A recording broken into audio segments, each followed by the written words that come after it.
amongst the trees and the humidity and the deep south temperatures, I have officially moved to Atlanta, Georgia.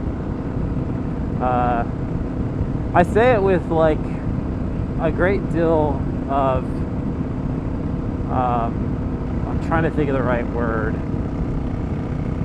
Remorse? I say it with a great deal of sadness that I've left Colorado. I'm mourning that loss, you know. Colorado is this just incredible place. I love Denver. I loved living in Centennial / Southern Aurora. Yeah, I just, you know, the Rocky Mountains, it doesn't get much better than that.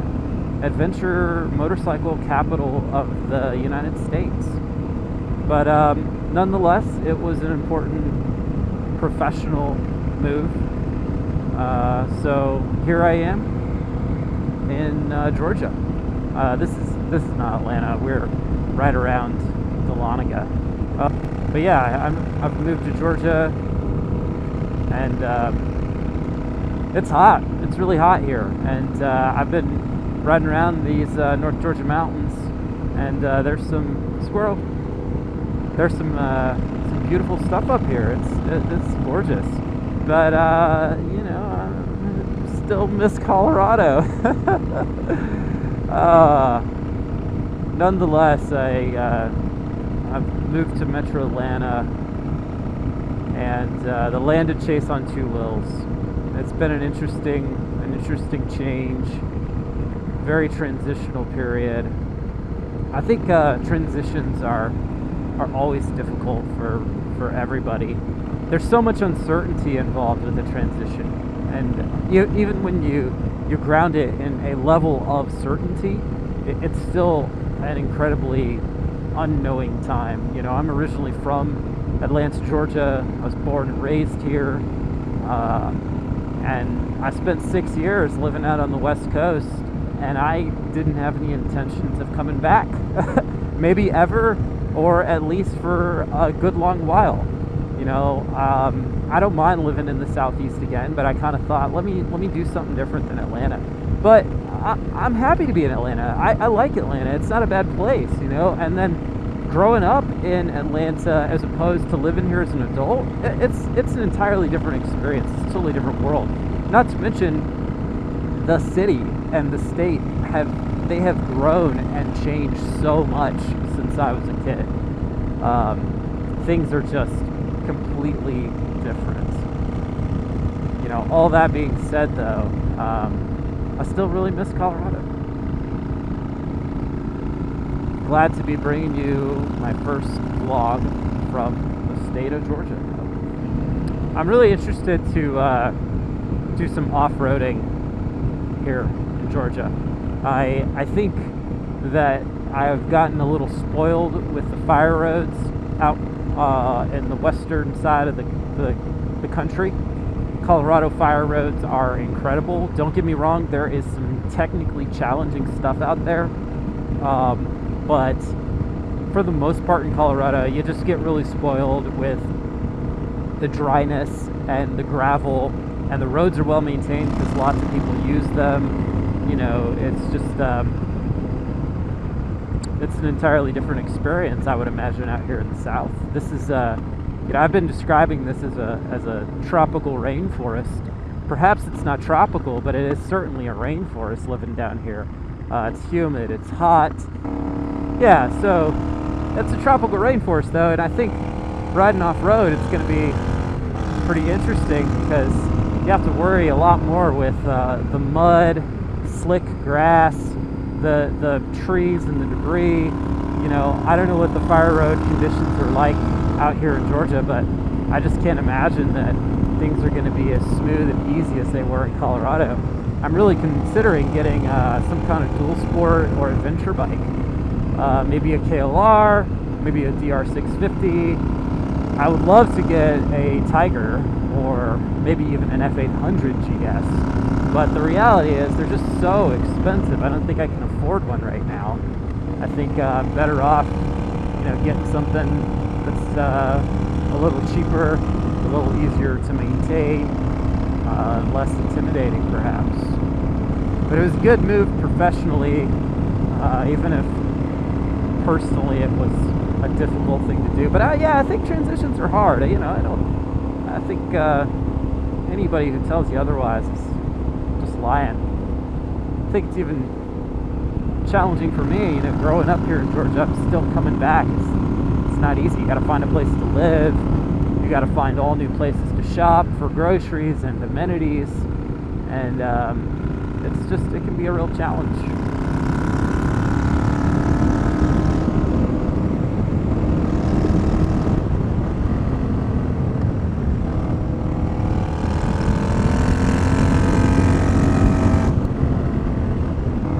Oh gosh, this is finally a good road though. Good place to ride.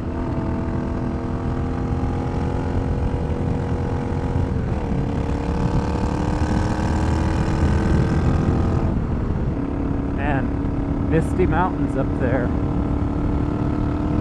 Wow. Tree came down during a thunderstorm. Yeah, the weather in Georgia, I just, as another, naive, foolish person thinking back on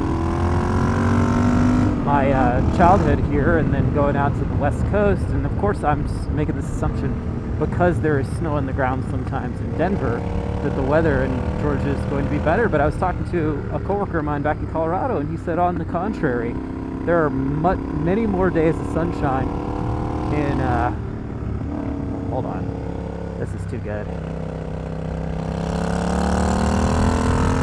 Many more days of sunshine in Denver than there are in Atlanta.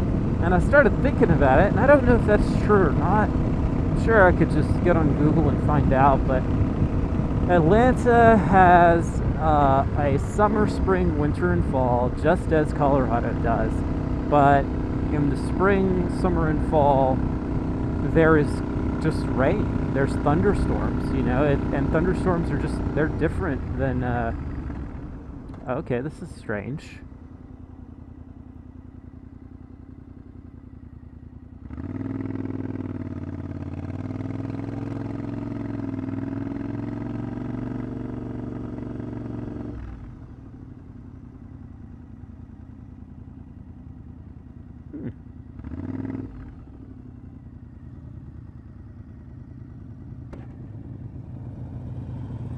This is strange.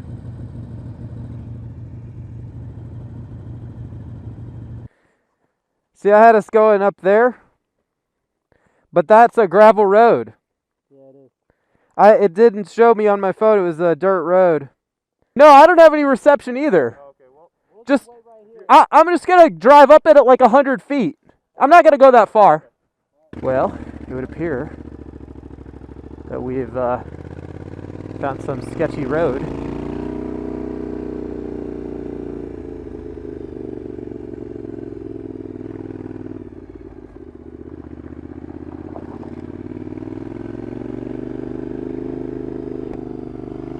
Man, this is some nice smooth gravel in my opinion, but I think those guys are gonna struggle on their fucking cruisers.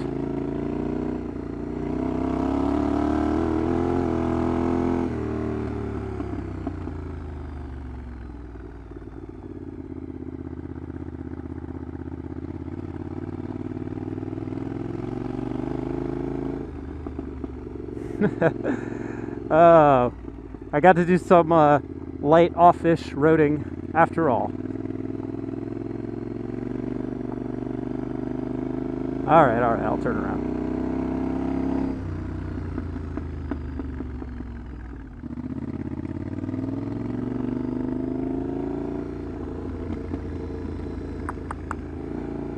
Ho! This is beautiful. This is epic.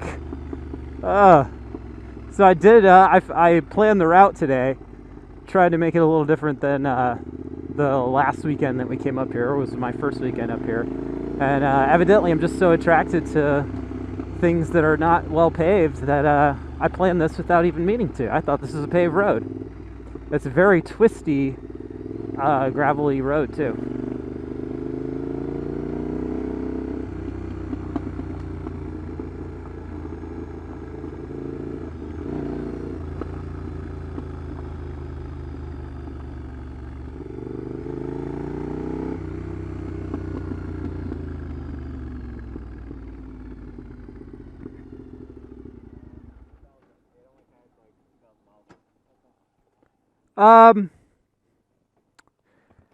It's not the worst off-road section I've ever seen.